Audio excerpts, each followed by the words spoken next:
Well, hello and welcome to tonight's event, Cities in a Time of Crisis. My name is Joanna Smith, and I'm the Associate Director for State Outreach and Community College Collaborations here at Carolina Public Humanities. And it's my pleasure to be moderating tonight's discussion, which will feature Anita Brown-Graham, Isaiah Ellis, and Erik Gellman. Now, this is a conversation that we originally organized completely in response to the coronavirus. Over the last months, I think many of us have been wondering about the future of American cities. What will communal public culture look like after a pandemic? What happens when people are in urban spaces that were not designed for social distancing and that perhaps cannot even accommodate it? So for scholars like those on our panel today, whose research focuses on themes around urbanization, this moment is of course contextualized within a much longer history. And one of the things they'll be able to help us grapple with today is the set of cultural values that our cities have historically reified and reproduced in certain ways, but challenged or subverted in others. Now, in the past few weeks, the racist murders of George Floyd, Ahmaud Arbery, Breonna Taylor, and the protests that those murders have spurred only make this conversation feel more urgent. And it's clear that we cannot have a conversation about life in America today without honing in on the structural inequalities and the structural violence against Black people and other people of color that is quite literally built into the American landscape, both inside cities and outside of them. So today, to help us wrestle with the role that cities have played in America's history and the role that they're playing in today's transformative crises, we're joined by three scholars whose work addresses various and sometimes competing visions of urban life. And we've asked them in preparation for today's event simply to focus on one element of their own research or work on cities that feels particularly resonant with what's going on today. So we'll spend about the first half of this event listening to our panelists present, and then we're going to open the floor up for discussion between our panelists and for questions from audience members. I do want to let you know that throughout these presentations, you can submit questions through the Q&A button at the bottom of your screen. It won't be disruptive. We'll just hold on to those for the Q&A period. So I'm going to start tonight off by introducing our three panelists, and I will go in reverse order here, ending with our first speaker. So we are joined tonight by Dr. Erik Gelman, who is Associate Professor of History here at UNC, where he focuses on working class and urban life, on visual culture, and on comparative social movements in modern America. And he's the author of a number of books, including most recently, Troublemakers, Chicago Freedom Struggles Through the Lens of Art Shea. And that was just put out by University of Chicago Press in January, is that correct? Congratulations on that. And I believe we're going to be seeing some images from that book today. So Erik, we're so glad you're with us. Next, we'll have Isaiah Ellis, who's a Ph.D. candidate in UNC's Department of Religious Studies, where his research focuses on built environments in the 19th and 20th century US.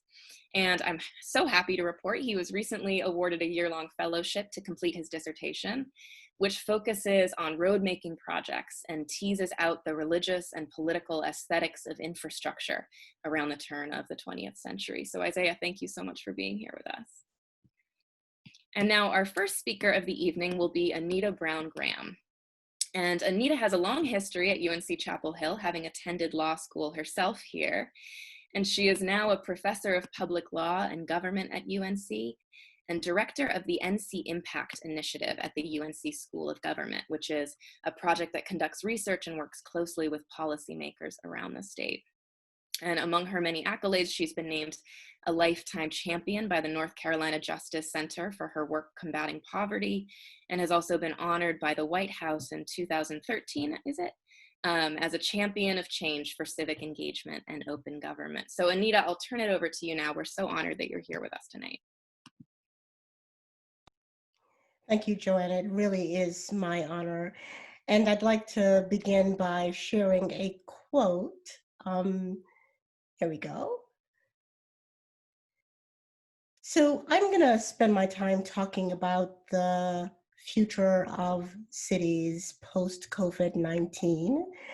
I want to confess that in many ways, What I'm going to share with you is really a conversation that I am having with local governments, particularly across North Carolina. A month ago, I put out into the field a survey for municipal governments of all sizes, trying to figure out what the short-term impacts of COVID-19 were.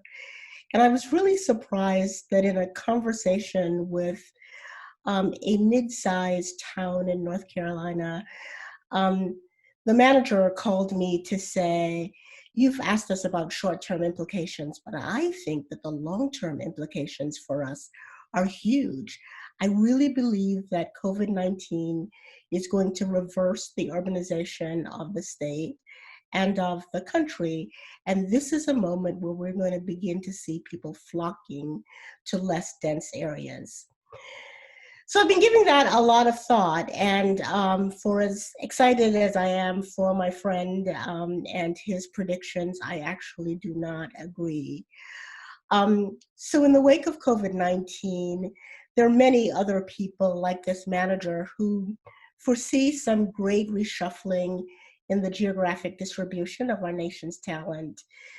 Now that high-skill jobs are seemingly untethered from big city office buildings, and there's a growing sense that density equals danger, these folks are basically calling for the death of cities. I don't see in history, nor do I see in a crystal ball, much reason to believe that is true. So let me share with you my 6 predictions that I have been sharing with overly eager um, managers and elected officials in less dense places across the state. It is probably true that for some high-skilled individuals, the availability and advantages of remote working will motivate a move to less compact communities. But I think a decade from now, we will see that most big city dwellers will stay where they are post this pandemic. Secondly, it actually may be the case that many people will move to cities right after COVID-19. Given what we're seeing in the economy, many of them will move because of the better job opportunities and the higher wages offered as cities rebuild. As was the case before COVID-19, it will also be true that some will move because they continue to crave communities that offer the kinds of social opportunities, the kinds of places that foster creative consumerism, the coffee shops, the ramen restaurants that are just not available in less dense places. The third prediction really centers on the notion that we should not underestimate the adaptability of our cities. It is true that cities have always been at the epicenter of infectious disease, and they've always bounced back, often stronger than they were before. I think what we can expect to see is post-COVID-19, a spark of smart city upgrades where governments will turn to digital infrastructures and the private sector will expand the use of automation for transportation and work duties. And cities will actually be seen as safer places because of the investments they are able to amass. So what does this mean in the short term? Well, my fourth prediction is what you're going to see in many cities um, next few months will be the introduction of mass testing, digital contact tracing. You'll see a lot of retrofitting of buildings and public spaces to allow for social distancing. You'll also see a lot of investment in health systems to try to upgrade their capacity to deal with future threats. Um, you'll see some changes in public transit. That's probably where a lot of energy is being placed at this moment. And in order to retain ridership, they're going to have to figure out how to do social distancing adjustments with infrastructure that wasn't meant to do that. In the longer term, what I think you will see in cities are billions of dollars invested in new systems of transportation. I think we're going to accelerate some of the investments and innovations around micromobility schemes and driverless cars. And if I were to pick another place where you will see significant investments in cities, it would be around these anti-pandemic healthcare opportunities. Life sciences is going to be big. Disease preparedness and responses are going to be big. What we used to see as underfunded public health departments are all of a sudden going to be at the forefront of urban planning.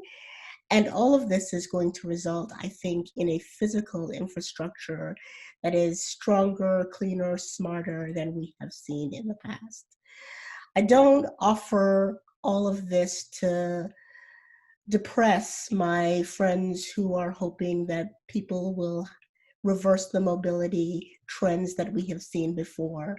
But I think it's important to recognize the agility of our cities and their ability to amass investments that will help them to make the changes that they need to make in order to be attractive places for people to want to live going forward.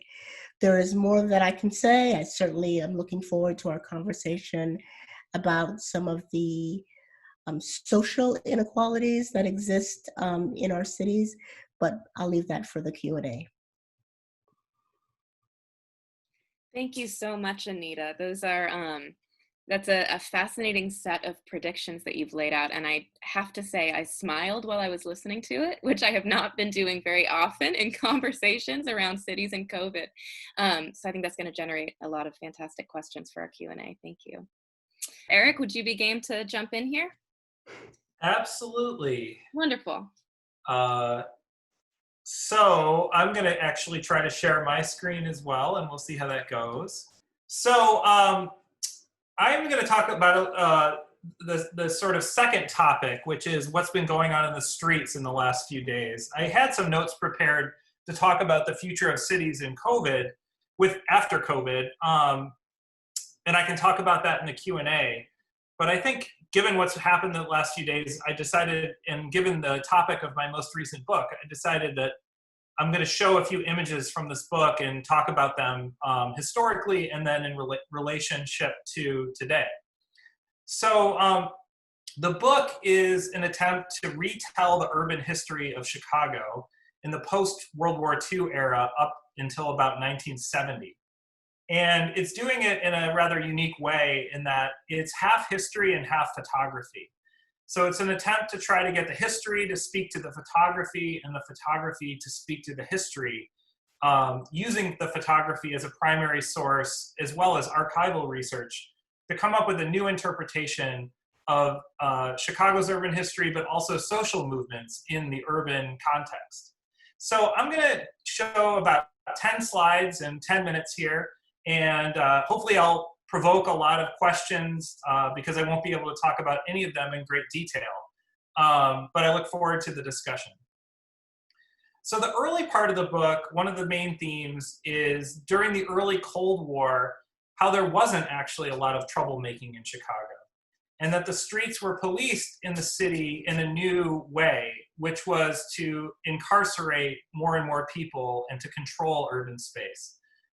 So on the left here, we have a photograph by Art Shea of a juvenile in a pool hall. And Art Shea had a great sense of humor. You can see the men's room sign on the back, on the wall there. He's clearly not a man.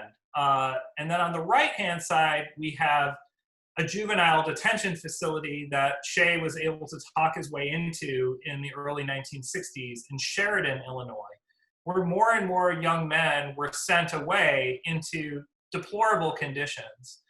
This was a solitary cell where young men were put for sometimes 2 weeks at a time without any clothes on and just given a couple meals slid under the door.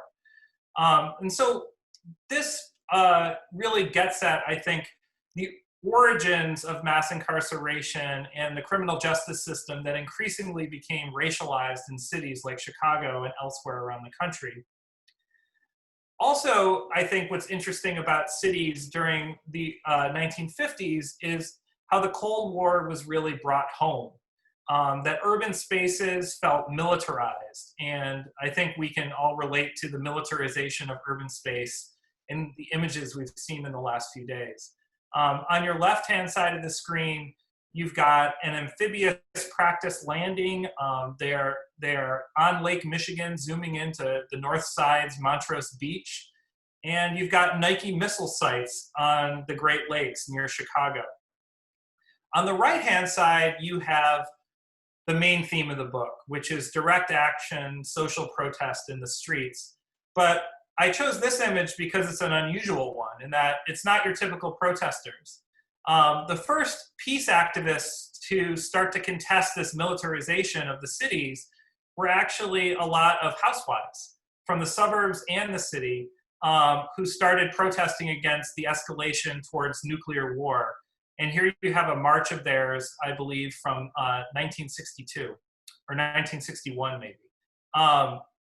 So other forms of protest start to develop in the city, and the book tries to chart how these overlapping movements converge by the mid-1960s.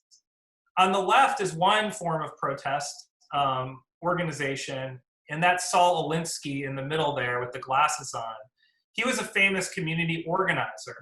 And in this photograph, he's just launching a new community organization in the Black South Side Woodlawn neighborhood called the Woodlawn Organization. And as you can see, the people behind them are on a rent strike. Something else that I think has recently come up is how are people who are so unemployed due to COVID going to pay the rent? And tenants are organizing in new ways, contesting evictions, et cetera. On the right-hand side, this is a photograph of a parade. In 1963, the mayor of Chicago, Mayor Richard Daley, decided that he was a proponent of civil rights when civil rights meant desegregation in the South. And so he led a giant civil rights march in July 1963 through the streets of Chicago. But what ended up happening there is that Chicago's own civil rights movement broke out in that moment. Counter-protesters showed up to contest the idea that the mayor of Chicago should lead a civil rights march when there was so much institutionalized racism in his own city.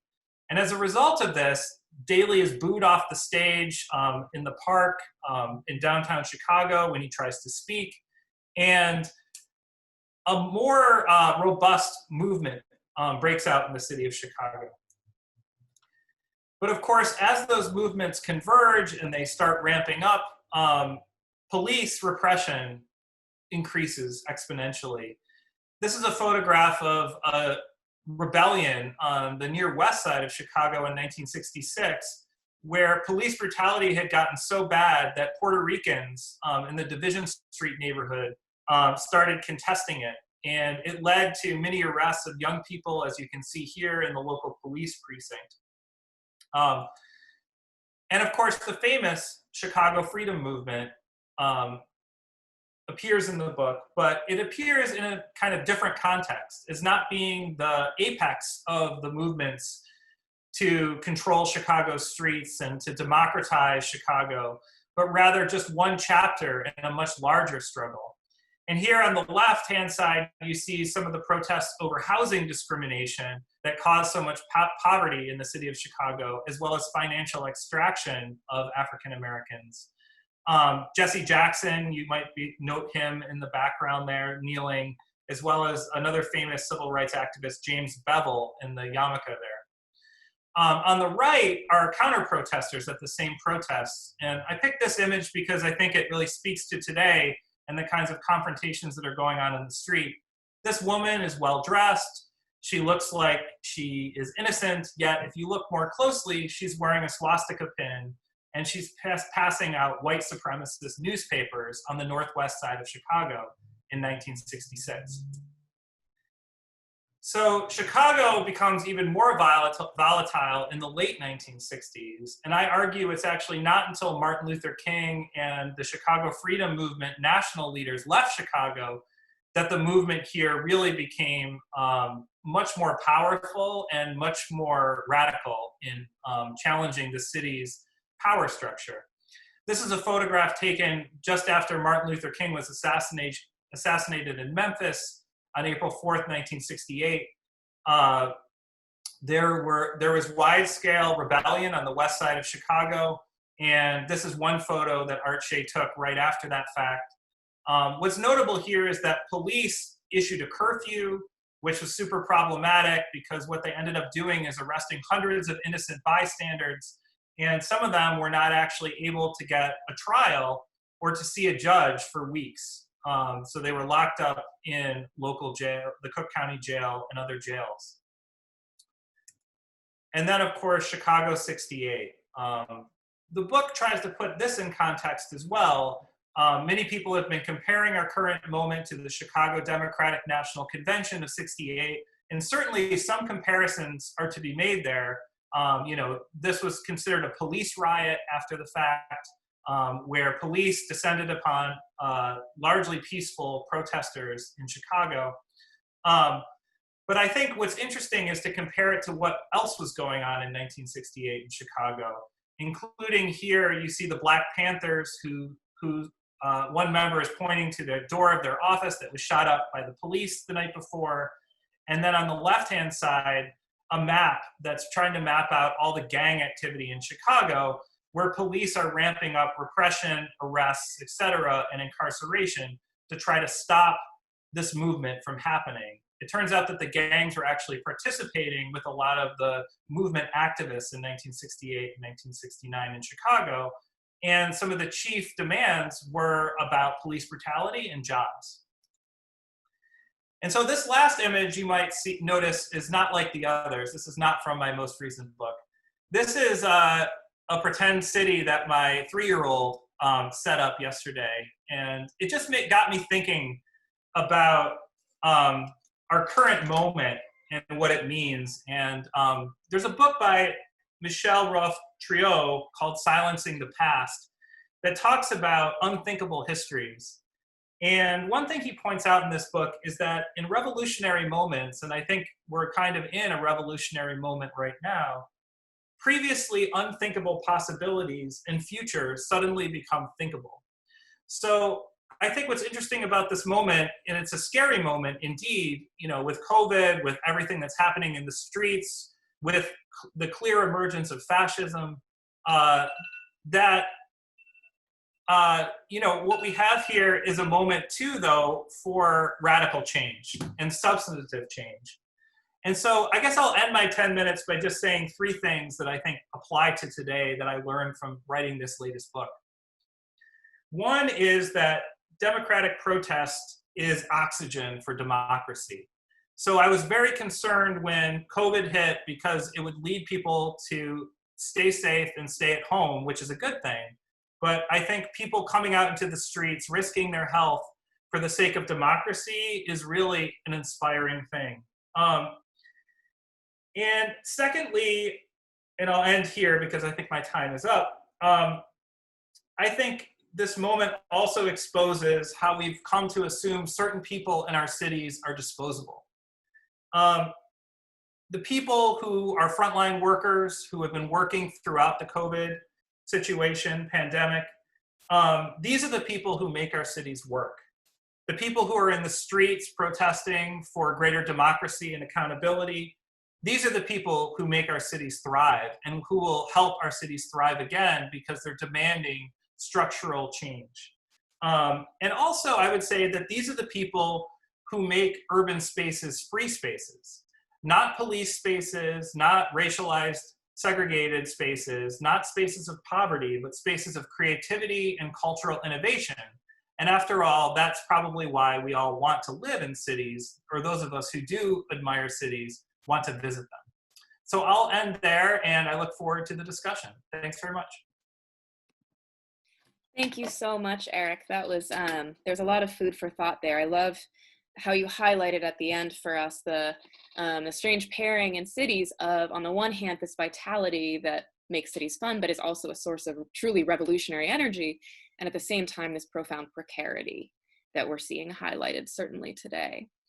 I'm also struck by looking at those powerful images, by the question of how those images themselves then become tools for protest, that an image of a protest in one city can spark a protest in another, and how that transforms distance between cities in the United States. So I'm very eager to loop back to some of those questions later on here. But now let's turn it over to Isaiah. Isaiah, I believe we've worked through the technical issues here, so I'll hand it over to you. I sure hope so. Yes, so my slides will be shared. I'm just going to give verbal cues for the change. I apologize for the technical difficulties. It was totally on my end. But I want to thank Joanna and Erik and Anita as well, and all the folks at Carolina Public Humanities that have made these happy hours possible. And I want to thank them for inviting me here today to join them. So I'm a PhD candidate in UNC's religion department, where I study American religious history, urban history, politics, theories of space and place. So it strikes me that this panel is very timely. The images we've been seeing on social media, on the news, of mass protests in the streets offer kind of a striking contrast, I think, to the images that we were seeing 2 weeks ago of cities that were strikingly empty. Two very different forms of urban crises, and they were very much both framed as such in the news. So my presentation is going to be a little bit more abstractly about this issue of urban crisis. And I kind of want to ask, in whose image and for whose benefit do we really feel our cities are made? For whom are they designed? It's an old question. And in fact, I doubt if any of us have been feeling that this is the first time cities have been in crisis. And I'm going to try to show that from my perspective in religious studies, cities are kind of always in crisis. For many, they represent crises of national identity, crises of public morality, crises of community. I think we're seeing all of those things kind of coming together in this moment. But these are all threads that push back into the history of our country. As Erik noted, cities are also proving grounds for democracy.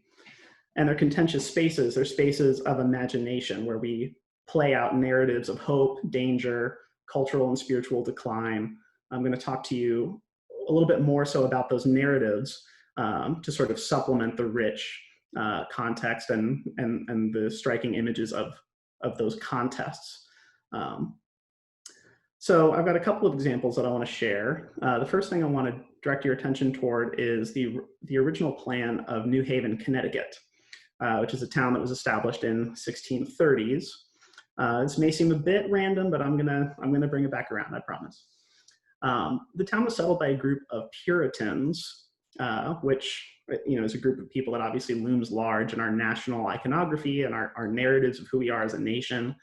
And in fact, the group of settlers that founded this town were trying to do something like what John Winthrop suggested in his famous speech, encouraging folks to make the New England colonies like a city on the hill that would serve as an example to the world and to Europe specifically of godly living.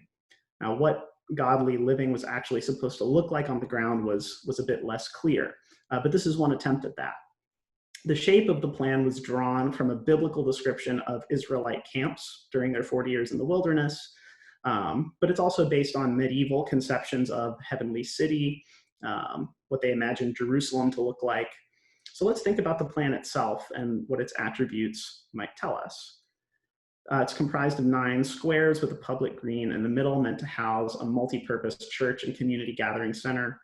The rigid grid kind of imposes itself onto a landscape that Quinnipiac indigenous groups had called home before the township's founding.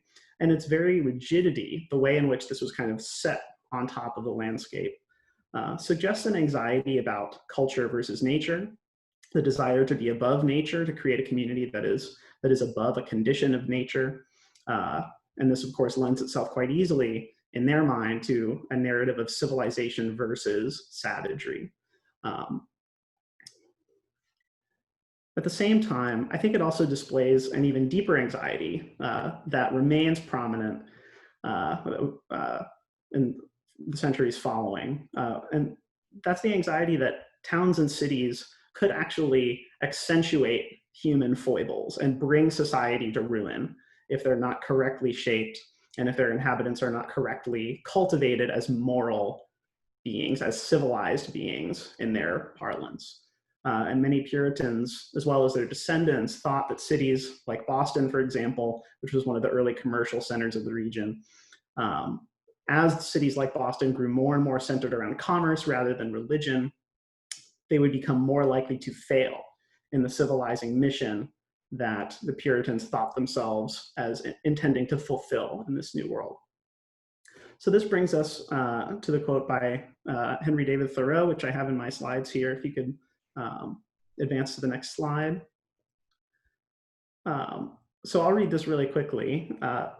In his famous book, Walden, Thoreau says, "It's a mistake to suppose that in a country where the usual evidences of civilization exist, the condition of a very large body of the inhabitants may not be as degraded as that of savages. I refer to the degraded poor, not now to the degraded rich. To know this, I should not need to look further than to the shanties which everywhere border our railroads, that last improvement in civilization." So the gist here, I think, is a little bit clearer, but we see some of the same themes. The more things improve, quote unquote, the more developed towns and cities get, the more civilized we become, in a sense, the more in danger we are, rich and poor alike, to say nothing, of course, of white and black, of returning to a state that Thoreau calls degraded. City life degrades rich and poor alike, he says, and it became clear later in the 19th century and in the early 20th century that that degradation could be applied differently as immigrants were sort of coming in increasingly large numbers. This idea that city life degrades people was applied especially to them. To be clear, Thoreau is not actually even living in what we would call like a fully developed industrialized nation, in the sense that it was 50 years later. So the anxieties that he voices about moral, intellectual, and spiritual decline seem to have something to do with the city itself, the very nature of urban gathering, certainly present in the Puritans and getting even more strong throughout the 19th century. So for Thoreau, and I think for many today, the dramatic and civilizational problems that cities seem to present seem to loom larger than the solutions they offer to this kind of mundane problems of daily life, like getting around the city, going about your business. And in fact, the more people take advantage of these things, Thoreau seems to suggest, the more worried you should be about the spiritual and moral health of that place. And even more than that, the perceived moral decline of cities represented the loss of divine favor. And that narrative gets carried through implicitly as much as it does explicitly in our narratives of urban disorder, protest, the need to repress and order the city. And of course, there's a good chance that all these ideas that I'm sort of expositing to you are simply wrong. Maybe it isn't that cities are inherently crisis prone. Maybe the crisis of cities is caused precisely by the compulsive need to enact massive interventions in order to reorder city life. We can think a little bit about urban renewal and the obsessive removal of quote unquote blighted neighborhoods. We can think about the nearly threefold increase in state and local expenditures on police and corrections since the 1970s and so on. It raises the question, I think, of whether it's really possible to design and police or order our way to the best possible city. Are cities perfectible, I think, is a key question. And we should ask it as a question rather than presuming, I think, an answer. So I think I'll leave it there. I have, I've shared some, or I'm going to share some resources in the chat that kind of reflect some contemporary responses to these questions. And I'll just close with a quick thought. As we watch contemporary events unfold, I think a question that we should ask ourselves, or that we could ask ourselves, is how do we really feel about not only who has access to the public and civic spaces of our cities, but what sorts of people, communities, and institutions do we presume make those spaces better? So thank you all very much for your attention, and I look forward to the Q&A. Thank you so much, Isaiah. Those are a lot of really compelling questions that you raised. And the image of that map that you showed at the beginning, I think, is so striking in the way that it models a city that not only is imposed flatly kind of upon land instead of working in conversation with it, but is also doesn't seem to be responsive to the needs of people. And so much of what you were talking about seemed to be about a model of a city that precedes the needs of the actual people in that city, where we fall so in love with the model that we can't actually be responsive in how it's carried out. So very interesting stuff that I'm sure we're going to get more into in Q&A. Thank you. So now I would invite our other panelists to come back on their videos and we can dig into questions here. We've already got a few popping in the Q&A box. So let's start with our first one, which I think might, Anita, you might have the most to say, but I'd still be interested in hearing Isaiah and Erik's perspectives. And this question is about how population density plays into how the pandemic has functioned in certain cities and how it might play out afterwards. And this audience member points out that in certain East Asian countries in particular that have higher population density than some US cities, the rates of COVID transmission have still been lower. So how can that be? So obviously the attempts to flatten the curve and the timing of that make all the difference in the world. And so we are seeing absolutely places across the world with greater density that took more aggressive actions earlier and are not seeing the kinds of numbers that we have. But I also think there's another question around density and COVID that we need to be clear about. A couple of days ago, I was looking at the most impacted counties as of June 2nd, and the 3 most impacted per capita were in Tennessee, Nebraska, and Arkansas, not exactly places that you think of as being states with big cities, high density. And so, you know, you get big numbers out of New York because it's a big place.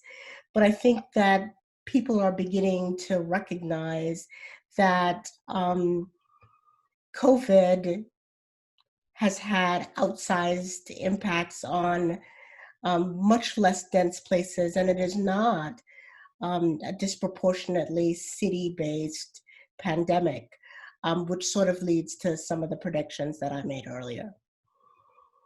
And that seems to tie in with what Isaiah was saying about this perhaps myth that cities are always in crisis because certain moments like this are so visible in those dense areas.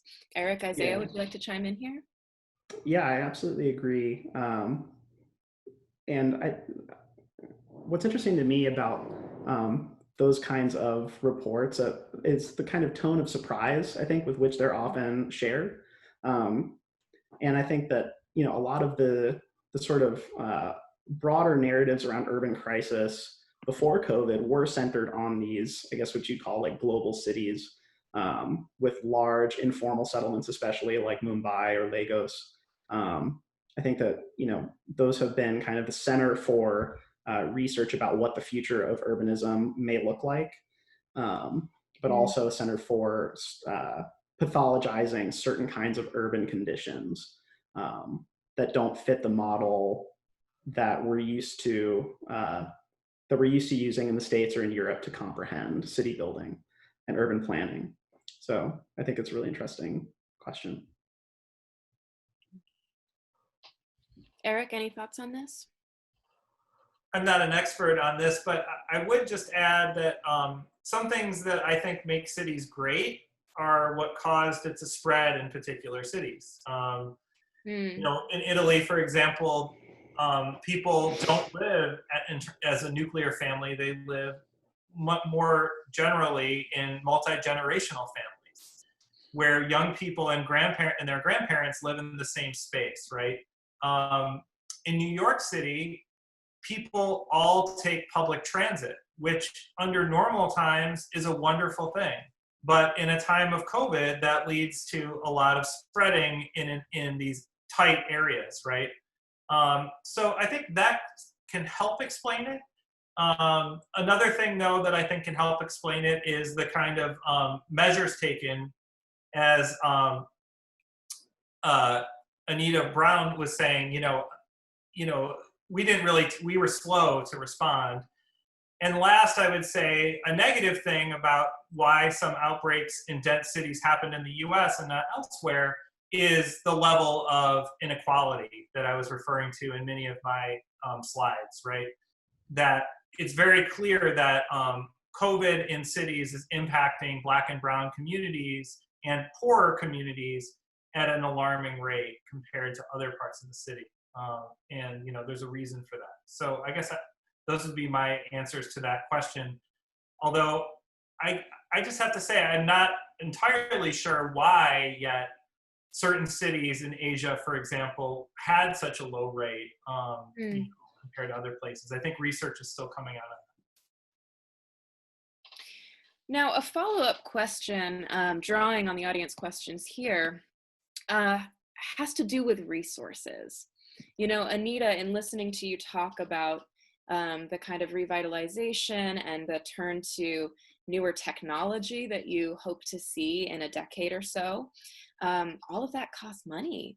And so we have an audience question here that's saying, where do we get the political will to make those kind of investments in cities? And how do we make those investments in an equitable way? Ooh, so those are two very different questions. If you had asked me a year ago whether I would predict that we would be spending billions of dollars on infrastructure, I would have just left all the way home. But I think that COVID-19 has changed the game on people's understanding, awareness, and understanding of why these investments are so important. And so in my conversations with policymakers at every level of government, there is a different conversation happening today about what needs to happen to protect the US from another pandemic like this. I think you gotta understand, let's think about 70% of the people who are working in retail and hospitality, which is 32 million people, don't have a job if we have another pandemic like this.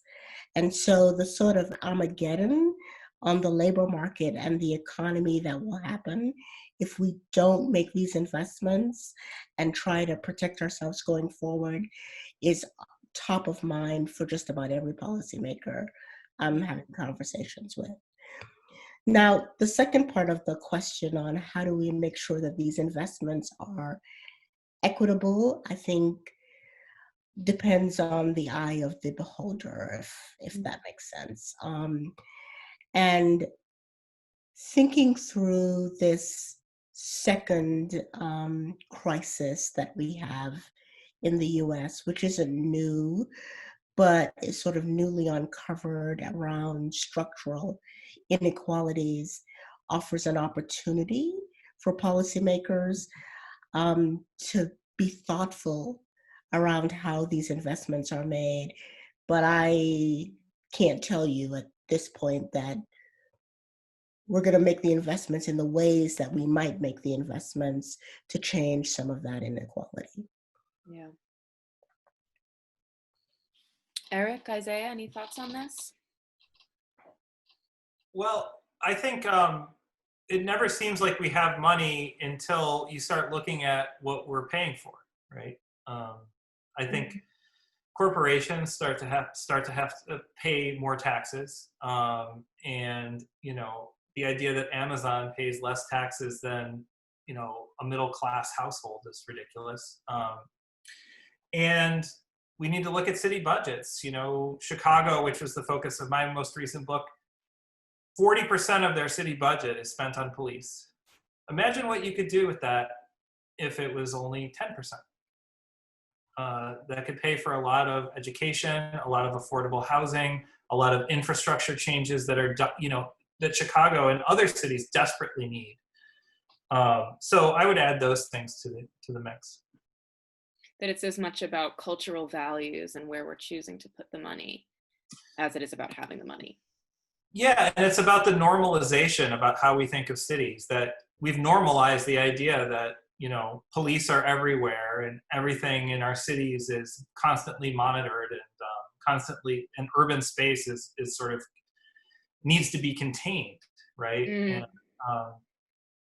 that's a problem. And I think this moment is breaking us out of that idea that cities have to be a certain way. They have to have a giant police force. They have to spend lots of money settling court cases on police brutality and other things, right? I mean, This is taxpayer money. It's incredible to me that, and one thing that my book tries to tell the history of is just how police, and there can be self-perpetuating, right? So in the 1960s, Chicago developed a new secret police force called the Gang Intelligence Unit. And the reason it grew from about 5 officers to hundreds is because they could justify their huge budget and their need to expand based on the level of crime and the level of gangs. So they didn't have an incentive to make that go away. They actually were incentivized to make it worse. Wow. Yeah, we have another question here from the audience that I feel like you're already speaking to, which is, could the panelists speak further on the historical association between cities, violence, crisis? How do we wind up with a situation where even though so much of the US population lives in cities, they wind up being villainized routinely? Isaiah, I feel like that's much of what you were speaking to. All right, moving on to another question here.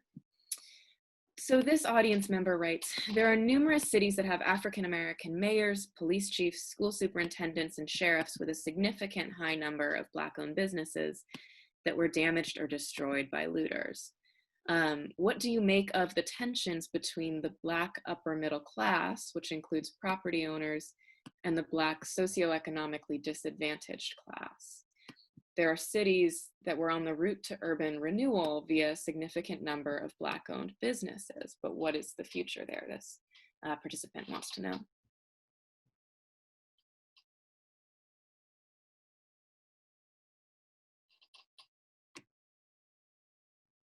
I was assuming Erik was going to go first. Oh, sorry. You all looked so thoughtful. I think one of the most devastating outcomes of what we've seen in the last week is the smaller businesses that have been damaged and ruined, and small business owners have really been devastated, and they don't have insurance, right?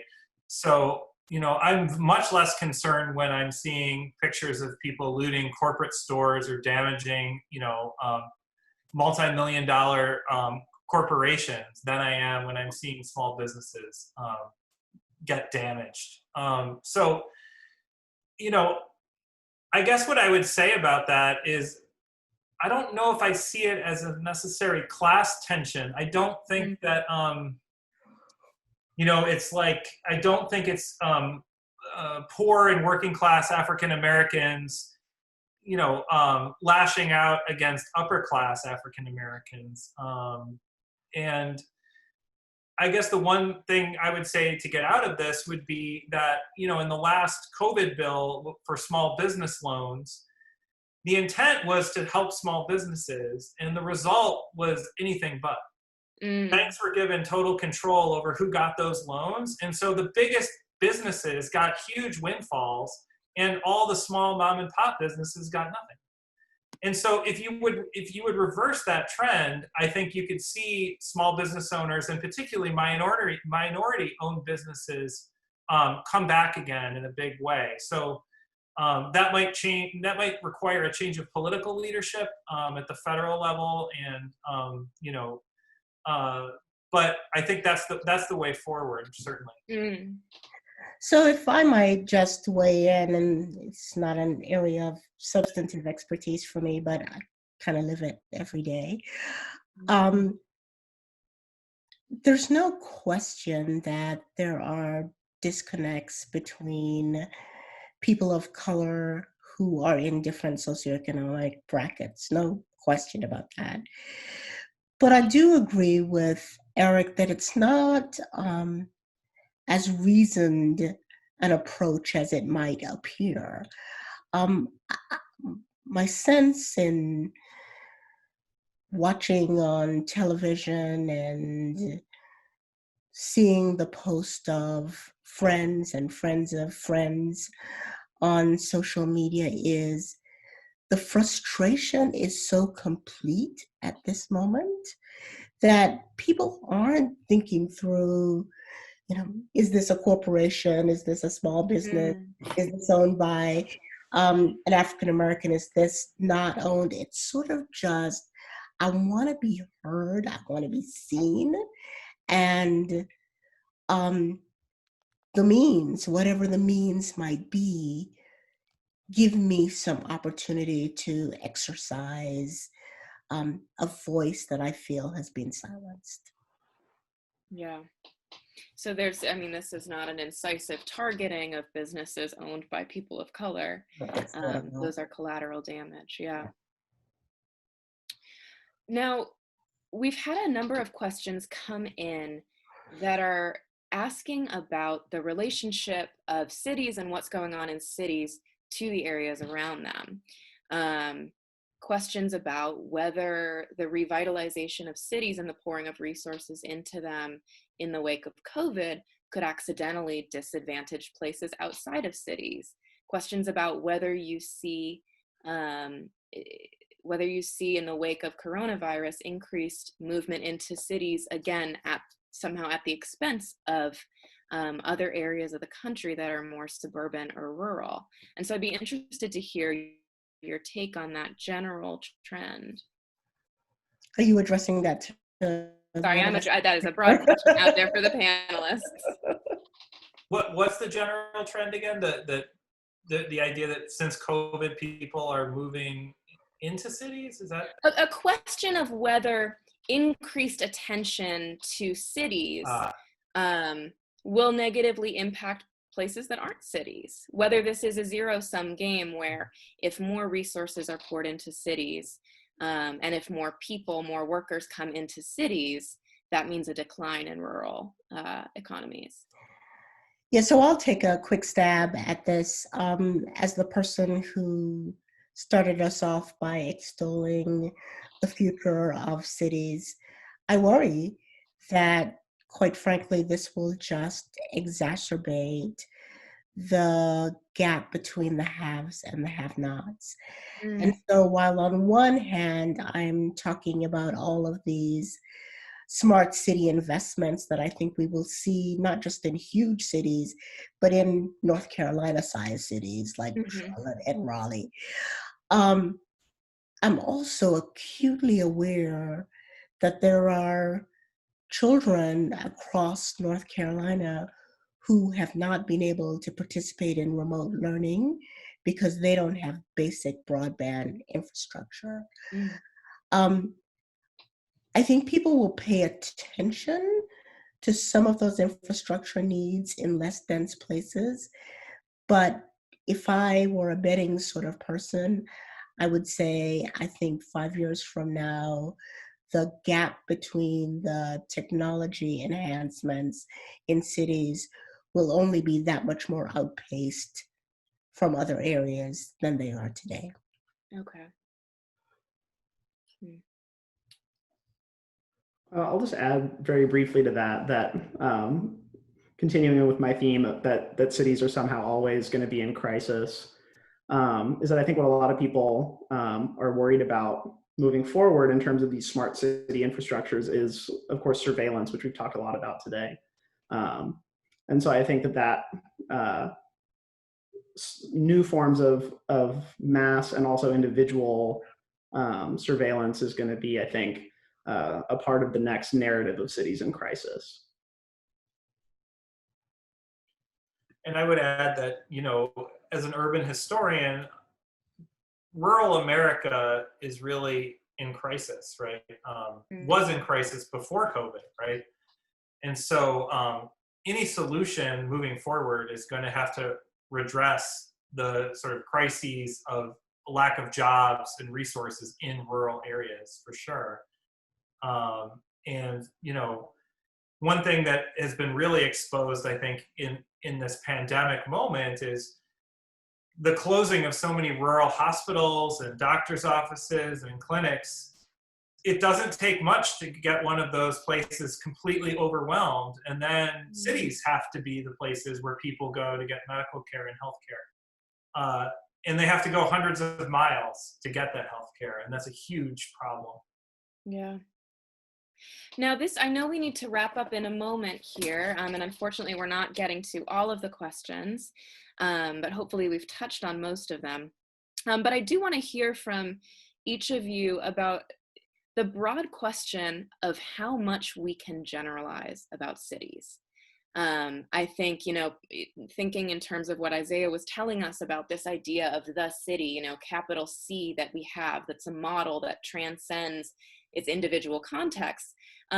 Listening to little bits of your research today, it seems like there is some truth in that. There are some trends that seem to hit cities very differently than they do the rest of the country. But so, for example, if we are thinking about the future of Raleigh or the future of Durham or the future of Charlotte, are we doing ourselves more of a favor if we think of it in conversation with other cities around the country, or whether we look at it as deeply embedded in its North Carolina location? So Isaiah, do you want to start us off with some thoughts on that? Yeah, sure. I mean, I think that's a really, I think, important question. And I certainly would not suggest that there's any conventional wisdom about cities writ large in terms of governance. I do think that there's that this model that I have kind of been trying to articulate is really conceptually powerful. And even when the conditions on the ground do not support it, I think that people will still ascribe to it to greater and lesser degrees. You know, certain conceptions of law and order, but that's obviously a term that has been thrown around a lot, and that's sort of a self-descriptor of our current presidential administration. They want to be a law and order administration, and in this context, that entails a certain kind of crackdown on certain uses of civic space by certain people. I was trying actually to find, before we started here, that this really interesting kind of double-paned image that's been circulating of the white Liberate Minnesota protesters storming City Hall and sort of screaming at officers who are standing at attention, paired with an image of riot police firing tear gas canisters at mostly Black protesters in the street in the same city weeks later. So, you know, I do think we have to always pay attention to how these narratives are deployed, because they're always deployed selectively. Yeah, thank you. Erik, do you want to take it?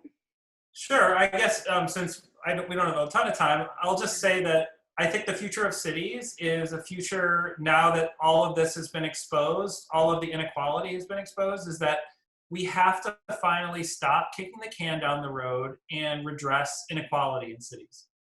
There has to be affordable housing. There can't be one school district that's funded at 25 times the rate of the next school district. That can't happen, because cities survive based on not complete equality, but some level of where people can afford to live in them, of all different kinds of people, all different kinds of jobs, et cetera, right? We need better jobs, better paid jobs in these cities. Otherwise, we'll continue on this trend of just great inequality in cities where cities actually aren't going to be desirable places anymore. They're just going to be playgrounds for rich people with no culture in them, no street life, right? It's amazing to me that the people who create this inequality and kind of like envision this neoliberal city of the future don't understand how boring they will make cities. Street life will be terrible, culture will be horrible, and it'll be a bunch of overpriced bad restaurants in cities. So I'm half kidding there, but seriously, I mean, we need affordable housing and good jobs in cities. And this is a moment where it's exposing who really makes a city work. The very people who are getting underpaid and exploited and can't even afford to live in the cities where they're working. So that has to change. And I think that has to change in Durham, it has to change in Greensboro and Charlotte, but also in other cities around America. Great, thank you. Sure. Anita, what would you say to the question of whether we can generalize about cities or how we can generatively generalize about them? So I think there are some things that we can't generalize about. This is a moment of great juxtaposition. On one hand, COVID-19 has changed everything about our lives. And so to go back to my local government manager who thinks that means that there's going to be this great reshuffle, I think that there is no evidence that will happen. And that's true. Charlotte will grow as Charlotte. It will not become New York City, and New York City will not shrink. It will not become Charlotte, right? And so I think we have to respect the resilience of these places with relatively more density than other places in proximity to continue to be the economic engines that they have been for the last 30 years. I think you can generalize that. But as to this other conversation we've been having about whether the exposure, not of our vulnerability to a health pandemic, but our vulnerability to these deep-seated structural inequalities could result in a great reshuffling, I hope at least the answer is yes. Yeah. And I mean, I think the slide that you put up there at the very beginning of your presentation that included a quote calling the city, was it the city's humanities laboratory, that I think we're seeing that in action now. All right. Well, I wish we could keep talking, but I know we've already gone over our time today, but I want to thank all of our panelists so much for this fantastic conversation. If you are here listening today and you enjoyed the conversation and would like to see some similar programming, you can check out the other programs we're running through Carolina Public Humanities at humanities.unc.edu. And this webinar will be posted on YouTube in a few days, so you can check that out there and see the other programs that we've been putting on. All right, Anita, Erik, Isaiah, thank you all so much. Joanna, thank you. Great program. Bye. Bye, everyone. Well, everyone. Bye, everyone.